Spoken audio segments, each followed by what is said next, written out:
Welcome to The Drummer's Pathway, the podcast about music, life, and the creative process.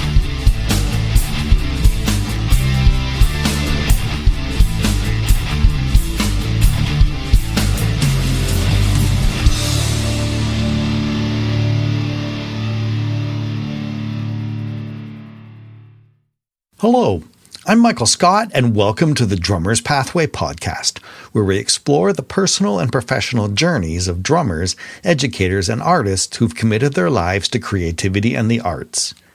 This episode features part 2 of my conversation with Justin Faulkner.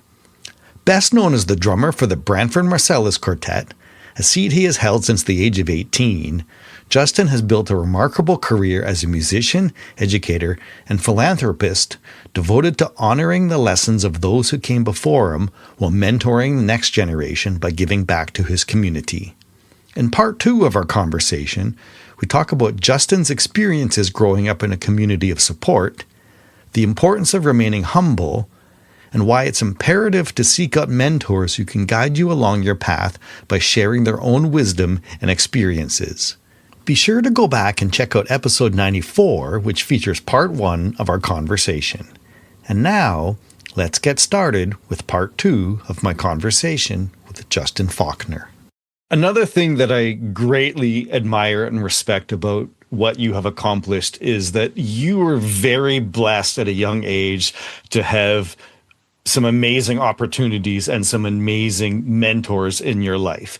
And you have made a commitment now to give back to the community and to become a mentor, because with the nature of funding and the direction of many schools now getting away from the arts, there's a lot of opportunities that we had that the current generation does not have.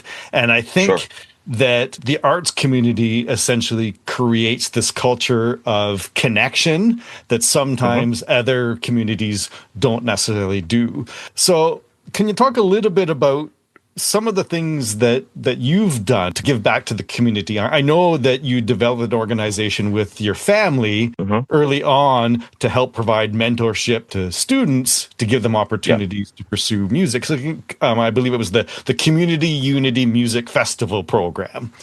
And so can you talk a little bit about how that came about and what the intention was? Sure. I mean, well, one, my mom had the fortune of retiring early. And as a result of that, she basically said, I'm going to manage my children. So my mom started like a management firm and started managing my brother and I in our musical endeavors. And she's also been like, a light and an advocate for a lot of the artists in Philadelphia. And, everybody that knows me calls my mother Mom. Yeah. So, and then my dad was like one of those very quiet, sage wisdom guys. He would, people would talk to him and he would just kind of look at them while they're speaking. And eventually he'd say something profound that would, be a guiding light for that particular person at the time. And so, my mom saw the community support that we had, like, fortunately I grew up, with definitely all of my needs met. My parents were comfortable. But the thing that's interesting is that my community still supported whatever. Like, I had the opportunity to play drums every day from 9 a.m. to 9 p.m. every day, no matter what. I've never had anyone knock on the door and say, hey, can you have your son tone it down some? Ever. And so, my neighbors would drop envelopes in our door, in our mail slot. It would be, $10, $20. Go buy Justin some drumsticks. People would go to a pawn shop or to music stores and drop like a pair of sticks in the door and say, hey, this is a gift for Justin, And sometimes the sticks were massive. They were like 2Bs or like, the Ralph Hardiman, marching band sticks. But the thing about it wasn't the fact that it was the size of the sticks. It was the fact that people cared. Yeah. I'm this kid in this neighborhood. We all, like me and my friends, we all grew up, being very recreational, like going outside playing ball. And, we had a bunch of basketball courts between all of us so that we would take them out and put them in the street. And, we play tag and, normal kid stuff. But, I was very interested in music. So a lot of times I would stay in the house and practice while also, going out to hang with my friends. My parents were adamant about me having balance.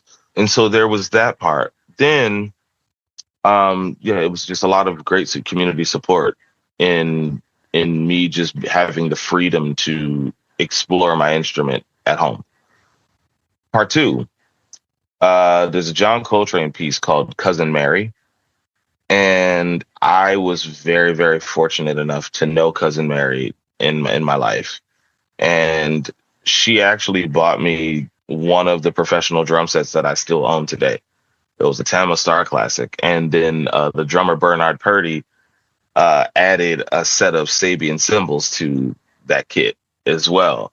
And so now, full disclosure, I am endorsed by Zildjian now, but I did play Sabian for a while when I was growing up, but or I endorse Zildjian. That's actually the right language for it. Yes. But yeah, like for someone to feel deeply about the gift and the development of my musicianship, they felt deeply enough to gift me an instrument that is of, some of the highest quality that you can buy.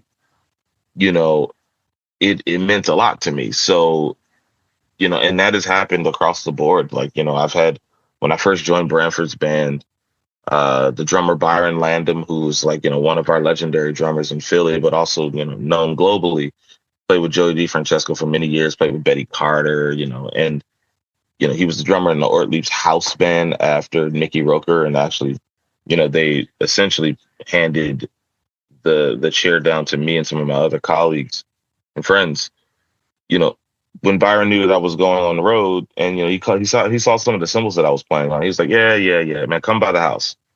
And I went over to the house because it wasn't that I didn't, have the means to get the cymbals. I didn't know what to get. Yeah. I didn't know, like I was playing on ping rides and such, so I didn't know what the sound was per se. And so he gave me a bunch of Bosphorus cymbals and was just like, hey man, look, go out there and knock them dead. I'm like, wow, thank you. Gave me a set of Master Series cymbals, and he had been with Bosphorus as an endorser for many years. So, he was just like, man, yeah, this is for you. And then a drummer named Darren Metz gave me cymbals as well and showed me stuff. And so, I've had this community around me for so long, and my brother as well, and fortunately enough, he had an older brother that had endorsements. So, he played my gear essentially for a long time until now, he signed with Vic Firth and Zildjian himself. But, we just had, like, resources came in many fashions, in community, in access, tutelage, and in storytelling. I mean, we've had a very, very rich life as it pertains to, the people that have just poured into us. And so that's the component of the instrument being provided for me. And then the last part is when I was going to Harrington Elementary School, which was a local elementary school in my neighborhood, they had a program with Settlement Music School, and it was brought in, sort of facilitated by Miss Deborah Williams, who was the expressive arts teacher there, but she was also an organist at the church and so forth. She had Settlement Music School come in and give group lessons to all of us. So you could either play flute or you could play drums. And I tried both. So I wasn't very good at the flute. But the drums, of course, I had been playing already. So I kind of started figuring that stuff out. And then they were teaching us how to read music. And so basically, after completing that year's program, they actually offered me a scholarship to go to Settlement Music School. And I went there. I went to that school, private music institution, basically until I turned 18. Maybe a little bit before that I stopped. But, it was a huge part of my development. And I remember all of my teachers' names, because they were just very informative and helpful. I was studying with Susan Jones, who basically taught all of the major percussionists in Philadelphia. Then studied with Darcy Timberman and you know, Sam Ruttenberg. And then there were like interim teachers that would come in, like Phil O'Banion, who's now my colleague at Temple University. He's the chair of the classical percussion department. Chris Rudinsky. And so, I met all of these people, and it was because of this scholarship that I was awarded to go to private music school.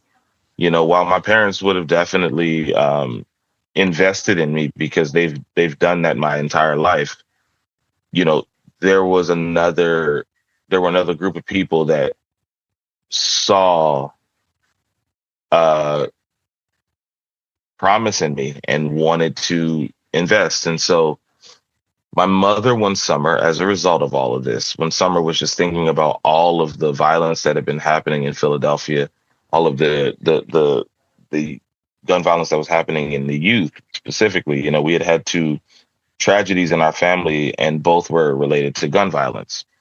And my mom's thought process was like, man, if I could just try to give students and kids the same opportunities that you guys had, I think we would be able to help turn some of this around.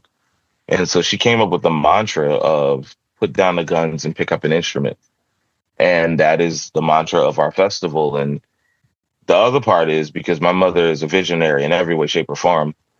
In April of that year, she's like, Justin, we're doing a music festival. I said, who is we? Like who? I don't know who this we are, and I know you speak Spanish, not French, so I'm unsure as to what you're talking about. She said, we're doing a festival. I'm like, okay. Now, mind you, at that point, I had played a million of them, so I knew what they were supposed to look like, but I'd never helped to build one a day in my life. And so, we got a platform stage from a colleague of ours who worked in the music production industry in terms of live show production.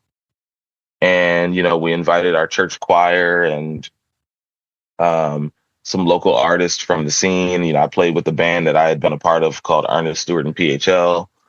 And yeah, we had a wonderful time in the park. And then also on the other side of it, I left one part out. So the gatherings that we used to have behind my house at the jazz series that I spoke of, that was another component of my development, because not only did I meet everybody then, but I also had the opportunity to embrace the local scene and be embraced by the local scene. So my mom wanted to create those opportunities for the community. So we provide we are a instrument donation site. And, for students that want to learn how to play whatever instrument, we provide them with the instrument. We also then award a year scholarship for private lessons. And, we help steward the process of finding the right teacher. And then we have a community gathering every year in a park called Clark Park. And, we've had some incredible artists. Branford's Quartet has played. The pianist Jackie Terrison has played. And I played with his band for years. There's a great trombone player named Papo Vesquez, and there's a band called the Mighty Troubadours. And I got a chance to meet Alvester Garnett as a result of that. And then Sherman Irby as well, because he, a lead alto for Jazz at Lincoln Center. He was, I feel very proud to say, man, this guy's played, my family's festival. And then my mom's really, really big on inclusion as well. So, she does her best to represent as much of our community as possible on that stage. And so, we've had everyone, we've had some of these, I forget exactly what it's called, but there's a group that does traditional drumming from, I believe it's from China, and traditional dance as well. And so they've been a part of the group. We've had some incredible, Afro-Cuban and Puerto Rican groups involved. I'm looking to have some of my colleagues that, you know, uh, perform the Carnatic expression of music from India. And, I have my friends that play Ethio jazz. So I want, aspects of Ethiopian culture. I mean, our neighborhood is a melting pot, truly. And my mom wants that to be reflected, and so do we. So yeah, we've been fortunate enough to have Bootsy Collins perform with a band that my brother and I were the music directors for. Yeah, then we have, local artists that are also just incredible people and incredible players to come and perform with us. So we try to make this a community event and then also provide the access and also help steward the development of the young members of our community, and also a time of gathering for everyone, because having a third space where, we can convene and commune and eat and just have a moment to just reflect with each other and joke and, live, the beautiful parts of the human experience together. And there's also fantastic music and, face painting for the kids and a jungle gym and, petting zoo, all of these things. It's about the community. It's not about us. That's why it's not called the Faulkner Festival. Like, it's called the Community Unity Music Festival. My mom came up with that name because she's like, we need unity in this community. And, whenever people talk to me about networking, I always say, no, I prefer to use the word community building, because as long as we have common unity on a thing, we will always have something to connect to, and have a thing that connects us. So that's essentially how all of this came to be. And I guess now we've been in this work for about 11 years. I think community is an essential part of every aspect of everyone's lives, regardless of what it's in. And I think it's important that it's inclusive, because we need to understand that there is value in every culture and there's value in every level of experiences. And sometimes the thing that will send someone on the right path is just having a moment of which they feel like someone's going to listen to them. Because so many times people get lost, trying to follow this path, because it's usually the loudest voices are the ones that get the most attention. And sometimes it's the quiet voices that are the ones that have the most to offer. And in many situations, those are the ones that tend to get lost. I know for me, when I look back at some of my own school experiences, if it wasn't for the music community and for the support that I got from teachers and mentors in my life, I don't know where I would have been today. And I think I truly value all of that experiences. And I try and go out of my way now to offer that to other people, because I remember what it was like to be an unheard voice. And everyone has value and everyone has something of which to offer. And I think it's important that we bring these opportunities together. So I greatly admire what you and your family have done and continue to do with this organization. Thank you. You've talked a lot about your brother. Your little brother, Nizir Ebo, is a pretty renowned, sensational musician that I had the great pleasure of seeing at Kerner Hall a few years back, playing with Joshua Radman. So what was it like growing up with the two of you both essentially kind of following similar paths? It was great. I mean, number one, I'd always wanted a younger brother, so that I could, offer guidance and perspective and such. And excuse me. And so, when he was born, I was the happiest guy in the world, And the other part too is that, I got a chance to show him the things that I had experienced. It's like my mom used to laugh at me because, when he would go to his rehearsals downtown at the Kimmel Center,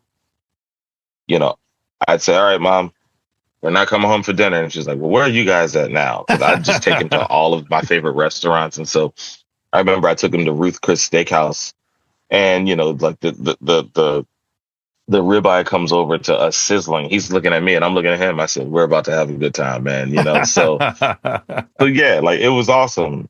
because I just had the opportunity to see, number one, what he wanted to do. I never pressured him into being a drummer or being a musician. It Hmm. wasn't a requirement in my house, and he chose the instrument himself. Like, I remember I used to come home from some of my concerts, and he would be hanging out with us, and he would come home and put on like my tie and cummerbund that I wore for the performance. And he says, "All right, it's now time for my concert." And he'd pick up a trumpet and like start singing the songs that we played. Hmm. And at the time, I think we were playing like Perdido, and Hmm. he started singing it verbatim. And I'm like, "Dang, okay, this dude's kind of bad." Like, and so funny part of it is, like, I never gave my brother formal drum lessons. Like he actually studied classical bass in Okay. terms of his formal instruction, and plays piano as well, and plays electric bass as well. He started playing that in church. So he and I, and then also there's another musician that's one of his best friends. His name is Emmanuel Wilkins. Emmanuel they would all come over the house, and like, I'm giving them records to check out, and that, like, my brother was playing gigs at 10, and like playing, Yes. like could swung harder than me when I was 16, to be fair, and had more vocabulary, but also, he had an older brother that had gone through that path before, Hmm. so he developed quite rapidly. And, we both played in church together. Emmanuel actually also played in church, and funny enough, he didn't play saxophone in church, he played piano, which is why, like, his compositional prowess is what it is, to be fair. But yeah, I think I believe that growing up with him also gave me a sense of understanding my trajectory a little bit better, because when you know that you're expected to operate at a high level, and you have eyes watching you even when you don't think you do, Hmm. and your every move is going to influence that next generation, it makes you start considering how you are actually operating and moving. And, there was a level of accountability that I had to take, and a level of responsibility that I had to take, knowing that my younger brother is watching my every move. So that's, and while I've always appealed to an older aesthetic and always wanted to, be an elder statesman in a sense, like being the mature young guy hanging out with everybody. I mean, look, I wore blazers since I was 5. Like, that's actually how I dress, like I had penny loafers when I was a kid. Like, that was my vibe. I wanted to Hmm. dress like my grandfather and my dad. So, having a younger brother and offering him those same perspectives, because, our father passed when my brother was in high school, and my grandfather passed before Nas turned, I believe, like 6 or 7. And so, he didn't have the access to my grandfather as much in his elder age. And so it was my job to pass down those things. It's like, this is how you shine your shoes. My grandfather and my father were adamant about that. My grandfather was in the Navy. He did not play that. If he Yeah. couldn't see the details of his teeth in your shoe, you had a problem. And you were going to be late, because you would go right back upstairs and shine those shoes correctly. And again, it taught me about balance and order, and the integration of all of the things that, are vital to the success of in my career, but also the success of my family. Like my brother and I, we talk a lot about our family name and what that means.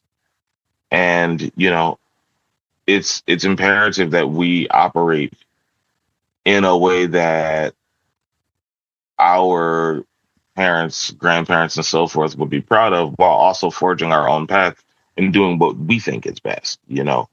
So, yeah, growing up with him, it was just really great to watch him flourish and, start doing things that I had never done. Like he recorded the show tracks for the rapper Ludacris, and I'm like, while I've played hip hop and, done some stuff, Yeah. I've never done that. Yeah. And funny enough, I'll say this in closing of this idea, but when I was a kid, I actually wanted to be the drummer with Joshua Redman. because the thing was, I had heard the album Elastic, Yes, and you know, with Brian Brian Blade. Blade was Yeah. that Blade is just, I love that dude so much, and it still kind of freaks me out that we're friends. But you know, I watching the videos of Blade and seeing the things that he's done over the years, you know, I wanted to do that, you know, and I had been listening to Branford's band's records as well, and you know, I mean, I was just listening to everything that I could get my hands on. But playing the Redmond quartet at that time was, or trio at that particular point, was my vibe. And it's very funny that, you know, I meet Branford at 16 and joined his band at 17 and have been with them ever since. And then out of nowhere, my brother's doing the very thing that I wanted to do as a kid, you know, and Yeah. I wouldn't have it any other Yeah. way, because, you know, watching him out there and having people contact me and say, "Hey, I didn't know you had a brother." I'm like, I know, you know, and then drummers are like, "Man, like you don't seem to be easily impressed with like a lot of the stuff that you hear." I said, "Do you know who my brother is?" Like, I just, you know, like watching young drummers. I tell my students all the time, I'm like, you know, when you graduate out of school, the marketplace is a real thing. You know, it's like, especially as a jazz drummer, as a musician, you know, it's like we're up now for the same jobs to a Yes. degree. And I'm going to train you to be as employable as possible, and I'm gonna do my best. And I don't want to say train, really. I'm gonna give you the resources that you need to make the decisions that you want to make, and also tell you what some of the conclusions will be based on those choices that you choose to make. But I always I tell my students. I remember one guy came to me. He said, well, I mean, like, do you ever call your students to sub for you on gigs? I was like, yeah, I do. It's like, well, would you ever call me? I said, well, there's sort of a chain of command here. So it's like, if I'm not available, I'm calling my brother first. Yeah. He's incredible, and then, yeah, if I think you're ready for an opportunity like that, I'll totally, put your name in the conversation. But, you know, it's awesome when like you can't make something and you turn to your brother, "Hey man, can you do this for me?" And it's like, not a small opportunity. Yeah. And he's just like, "Oh yeah, sure, no problem." And we just candidly speak about it. It's a blessing that we both play with two of the greatest saxophone players of our time, you know? Now, you have been blessed throughout your life with some amazing teachers and mentors. Looking back, are there any particular philosophies or perspectives that were shared with you as a student that profoundly changed your path and your perspectives in terms of what you do? And the flip side of that is, what are those perspectives that you now, as an educator, share with your students? hmm So I go back a lot further with this. Like, so I guess when I was in the Kimmel Center Youth Jazz Ensemble, I had the honor and privilege of being led by in my opinion, one of the greatest music educators to ever live. It's a gentleman named Mark Johnson. I mean, he's a multi-instrumentalist. He played trombone, piano, theremin, recorder. Like, I mean, I remember he taught us how to play a Duke Ellington piece by taking out a berimbau, and he like he would teach us ear training and would bet us a golden shekel that we couldn't play a major scale on the theremin. And it was just like, and he knew that we were going to lose because the theremin is an incredibly hard Yeah. instrument to play. But you know, he he challenged the conventions of music theory and ear training and formal music training. He pushed the boundaries of that stuff in a way that was really it's really interesting. So one of the things that he told me, he said, "Justin, I always want you to remain as humble as possible." I was like, "Okay, yes, sir." He said, "And that also means that it is going to be very important for you to listen more than you speak." And I'm like, "Okay, where did that come from?" He says, "It's just a fact."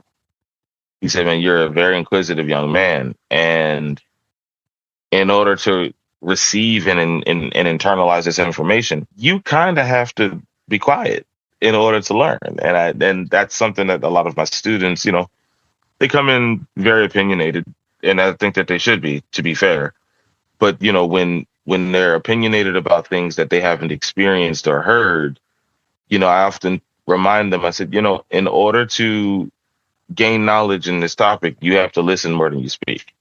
So that's one piece that definitely comes into play. Another one is I remember Mr. Ellis Marsalis.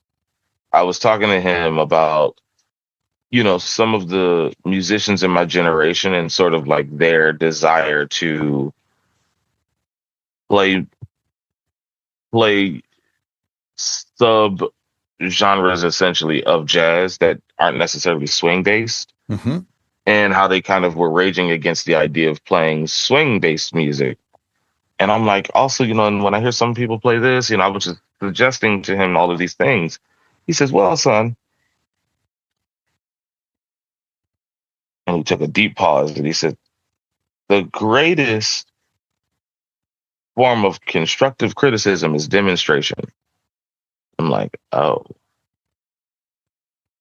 that sounds heavy and that sounds deep. I have no idea what you're saying. This is what I'm saying in my mind. Yeah. And then it dawned on me. He said, again,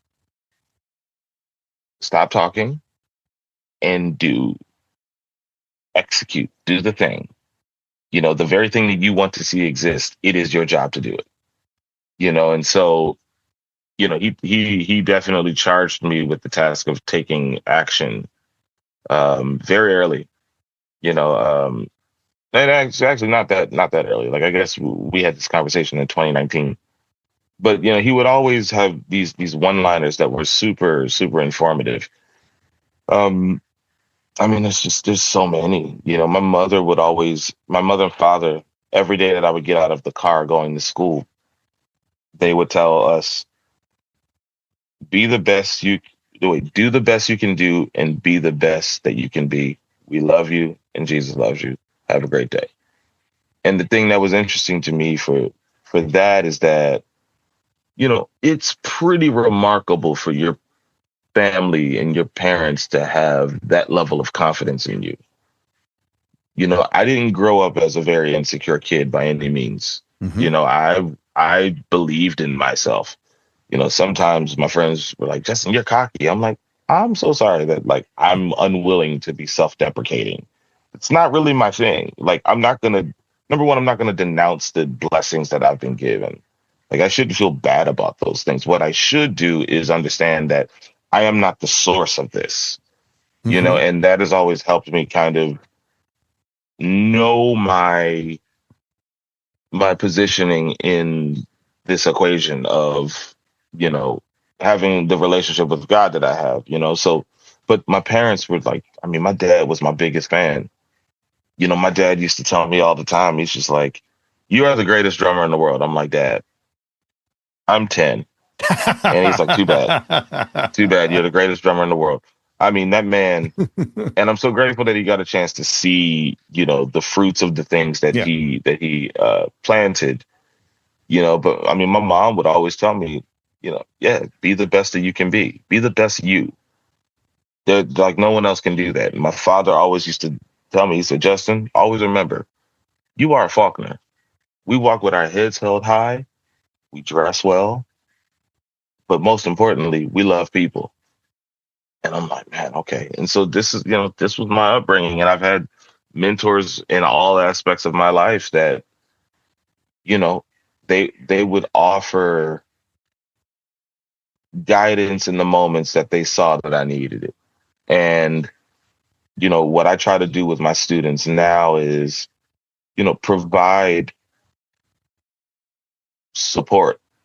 And earlier, what you were saying, one of the greatest things about community is that, you are seen and realized in community a lot of times. And, I've had some students that have been navigating different things in their lives, and it really felt great that the one place that they felt comfortable to be completely themselves was my office at Temple University, or, my jazz orchestra rehearsals, or, at a master class that I'm teaching wherever, you know, like I've been, like I said, I've been at Temple for 8 years now. And the conversations that I've had with my students just about the basic aspects of life that apply to the instrument, man, they've had such incredible breakthroughs. Hmm. And I always remind them to own that. Like, those breakthroughs are yours, not mine. While I help steward this process and I help, you know, to give you tools, this is your story. I'm suggesting that you listen to these records, but the beauty of all of this is that your life experience is the imagination that all of this information that I'm giving you will be filtered through. So I can't, like, and this is a saying that it's older, but Branford and my family have always said this. It's like, I can teach it to you, but I can't learn it for you. Hmm. And the thing is that with a lot of these students, I give them hard stuff. Like, baby Dodds is nothing, is not an easy pill to swallow. Like, it takes time for you to internalize that sound, but when you do, it changes your life forever. you know Listening to Clarence Johnston play on Did You Call Her Today on the Ben and Sweets record, like, that relationship between him and Hank Jones, that changes how you listen to music moving forward. Hearing Rick Marotta on I think it's either him or Joe Porcaro playing, or Jeff Porcaro playing on Gaucho. I think it's But Jeff on that Jeff, okay, particular cool. track. Yeah. And Rick plays on another tune on that record, Yeah, I there's a believe. But couple the on that point is, record. Yeah. yeah, but it's just like, like listening to the phrasing, and also, Bernard Purdy on Babylon's Sister, and like just all of these, James Gatson on Kissin' My Love. Goodness gracious. You have all of these things that exist, and it's like, you know, we are so blessed and fortunate to have access to the amount of information that we have. Like, the Old Grey Whistle Test was a TV show in the UK that we would not have had access to at Yeah. that particular time, per se. And the fact that we now are able to view this stuff, like, we have all of these Smithsonian recordings, and we have all of these records that are now being unearthed from the 20s and such, that we have access to. Man, like, we are in, like, while there are many things that are happening that people aren't necessarily happy about, we have a lot of information available to us. And my job, with these students, is to do my best to offer the right resources, offer the opportunity to be seen and realized and understood and cared about, and hope and pray that with all that is being instilled from the foundational beginnings of their development till now, will lead them in the right direction, with mistakes, with failures, so that there are learned lessons and information to pass on to the generation after them. Now, you've had some pretty amazing experiences in your life, and many people like to celebrate all the successes. Has there ever been times along that path where you lost your way? Hmm. Um, my community doesn't really allow for that. To be fair, I mean, and don't get me wrong, it's not to say that I haven't. It's more so to say that, I have a very, very uh, important group of people in my life that I sort of call my council. Hmm. And it's comprised of, men and women of multiple ages and generations. And, we have conversations about the things that they're doing. I have conversations about the things that I'm doing. And yeah, when my perspective is slipping, they sort of help bring me back to life and bring me back to earth. Like, I've been in conversations with my mom about things, and, she'll just turn around and say, well, perhaps you shouldn't do that. And it's like, oh, I never really thought of that, or, I'll talk to Yeah. Branford, or, just like, I have really great musician friends like the saxophonist Tim Warfield and this trumpet player Terrell Stafford. They've both been very important guiding lights, in my development as a human being as well as a musician. Um, like I have a very good friend who was a mentor to me when I was playing in church, a guy named Lamont Lilly.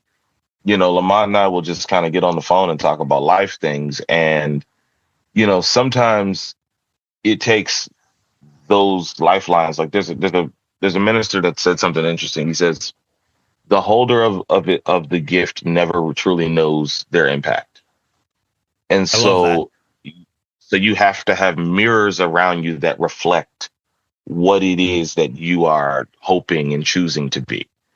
And I do my best to surround myself with, incredible people so that that is a reflection of the life that I want to live and hopefully am living in that moment. Right. So, yeah, when I do, as all humans do, when I do maybe have, thoughts that I need to capture and process, while I'll do that, internally and I have, a performance coach slash brother in development, as I call him. His name is David Burris. We chat often and if my perspective is sliding to a particular side of the conversation without context and without, proper understanding of what it is that I'm navigating, he will gladly pull me to the side and say, "Hey, Jay, did you think about that or did you just make a decision?"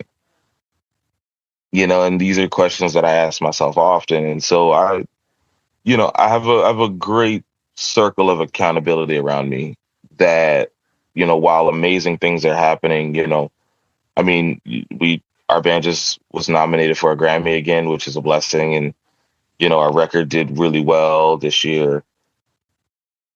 These people help me keep it in perspective. Like Terrence Blanchard, I believe, told me the story of him playing on stage with Dizzy, Woody Shaw, and Dizzy Gillespie, Woody Shaw, and Freddie Hubbard. And he said, he went to go play the stuff that he wanted to play, and he ended up like thinking like, I can't play that. That's his stuff. I can't play that. That's his stuff. And so they said, he said Dizzy played, and he said everybody on stage just looked at Dizzy like, goodness gracious, you are. This is why you are who you are. And then, they're giving him kudos and compliments, and then all of a sudden he's like, there's another level. Like he was always searching and reaching, and when you have those conversations with people who have, played with legends and become legends, and then you have I remember a conversation that I had with Jack DeJohnette, may he rest in peace. And he sort of told me, he said, "Man, I'm giving the torch to you. It's your turn." I'm like, okay, I don't know what to do with this, sir, but gotcha. But he was just proud that there was, that there are cats that want to play this music, Mm-hmm. And he sat in with Branford's band, actually, funny enough, at the North Sea Jazz Festival. And I happened to have his drumsticks in my bag too, which was pretty wild. But, when you have those kinds of charges from, the women and men that help to shape the sonic sphere and space of this music, when you have them pouring into you and speaking life into you, they're like that responsibility kind of keeps you on the straight and narrow. But also, yeah, there's actually one time that I could speak of, actually, when Eric Reeves pulled me to the side and asked me, what did I want to do for a living? His question was, do you want to stay at the surface of the music, or do you want to go into the depths where the real information is? Wow. Because, at the time I had like learned, he'd tell me to check out a record and I would listen to it every day for like 2 weeks, and I'd be able to play the stuff off of it, but it didn't mean anything because it was all out of context. Yeah. Because I didn't get it. I didn't know what it was. And so, yeah, he he pulled me to the side. He said, "Hey, man, yeah, you might, if you want to go into the deep, do that because you're gonna need it." And he was like, "And I'll love you forever. Yeah. You're like, man, we'll play together if you don't, but just know you have the opportunity to do that." And you know, I've never looked back since. You know, I've been studying my face off, and I continue to because now that I'm leading a youth jazz orchestra, you know, I mean, my score reading had to improve, which fortunately I had done quite a bit of as I was studying classical music. But you know, um, you're responsible for 35 people and the drummer Yep. versus you being the drummer that's responsible for 35 people. You know, Yep. so yeah, I think again having a great community that helps you realize yourself and also, you know, can remind you at times of who you are when, you know, you do have moments that may not make sense, such as, you know, deaths in families and all of the above, you know, to have community that can call you back and remind you of why you started and, you know, what this purpose is here on this earth. It helps you stay aligned. It has been an absolute pleasure for me to get the opportunity to connect with you. As I said, I've had the chance to see you perform many, many times, and it's always been incredibly inspirational and profoundly deep. And I love your perspectives and I love your philosophies. I can't wait to get a chance to see you again the next time you're down this way. And I would love a chance to meet you in person if our paths ever connect. But I wish you all the best. I will make that happen. And this has been such an honor for me. Thank you, Michael, for having me. I'm very grateful that we were able to make this happen. And, you know, also thank you for what you're doing because, you know, it's important for us to have conversations, you know, and to not only talk about the music, but talk about the things that influence the music, which is life, you know, and the experiences that we have. Like that is what people are hearing. That's just synthesized through the language that we choose and the medium that we choose. So, you know, you highlighting the things that, you know, musicians and drummers are doing on the scene and, you know, the philosophies behind it and the why behind the notes that we hear.